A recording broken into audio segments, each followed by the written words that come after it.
ഒരു വർഷം കൂടി കടന്നു പോവുകയാണ്. 2025 ഇന്ത്യൻ ജുഡീഷ്യറിയുടെ ചരിത്രത്തിൽ എങ്ങനെയാണ് അടയാളപ്പെടുത്തുക എന്ന് നമുക്ക് നോക്കാം. ഇന്ത്യൻ ജുഡീഷ്യറി ആകെ ഒറ്റയടിക്ക് തകർന്നു വീണ വർഷമൊന്നുമല്ല 2025. പക്ഷേ നിർണായകമായ ചില മാറ്റങ്ങൾ ദൃശ്യമായ വർഷമാണ് താനും.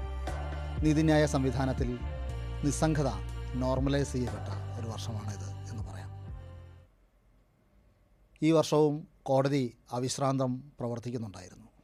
കേസുകൾ പരിഗണിച്ചു, ഇടക്കാല വിധികളുണ്ടായി, കമ്മിറ്റികൾ രൂപീകരിച്ചു, ചില ഹൈക്കോടതി വിധികൾ റദ്ദ് ചെയ്തു. ചിലപ്പോഴൊക്കെ സ്വന്തം തെറ്റുകൾ തന്നെ സുപ്രീം കോടതി തിരുത്തുന്ന കാഴ്ചയും നമ്മൾ കണ്ടു. ഇതിനൊക്കെ അപ്പുറം നിശബ്ദമായൊരു മാറ്റം കോടതിക്ക് സംഭവിച്ചിരിക്കുന്നു. കോടതി പ്രവർത്തിച്ചത് ഭരണഘടനയുടെ കാവൽക്കാരൻ എന്നതിലുപരി നടപടിക്രമങ്ങളുടെ പരിശോധകൻ എന്ന നിലയിലാണ്. പലപ്പോഴും ഭരണകൂടത്തെയോ അധികാര വ്യവസ്ഥയെയോ നേരിട്ട് അഭിമുഖീകരിക്കാതെ വളരെ ശ്രദ്ധിച്ച് സംയമനത്തോടെ മാത്രം പ്രവർത്തിക്കുന്ന ഒരു ശൈലി രൂപീകരിച്ചു.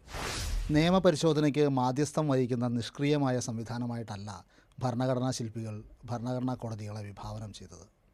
അധികാര വ്യവസ്ഥയ്ക്കെതിരെ ധാർമ്മിക സ്ഥൈര്യത്തോടെ തല ഉയർത്തി നിന്ന് ജനാധിപത്യത്തെ പ്രതിരോധിക്കുന്ന സ്ഥാപനമായാണ് സുപ്രീം കോടതി ഭരണഘടനയുടെ ഭാഗമാകുന്നത്. ഭരണഘടനാ ധാർമ്മികത അങ്ങനെ വെള്ളവും വെളിച്ചവുമുള്ള എല്ലായിടത്തും വെറുതെ അങ്ങ് വളരുന്നതല്ല, നമ്മൾ വളരെ ജാഗ്രതയോടെ പരിപാലിച്ച് വളർത്തേണ്ടതാണ് എന്ന് ഡോക്ടർ അംബേദ്കർ എഴുതിയിട്ടുണ്ട്. ആ ജാഗ്രത ദൗർഭാഗ്യവശാൽ കൈമോശം വന്ന വർഷമാണ് 2025.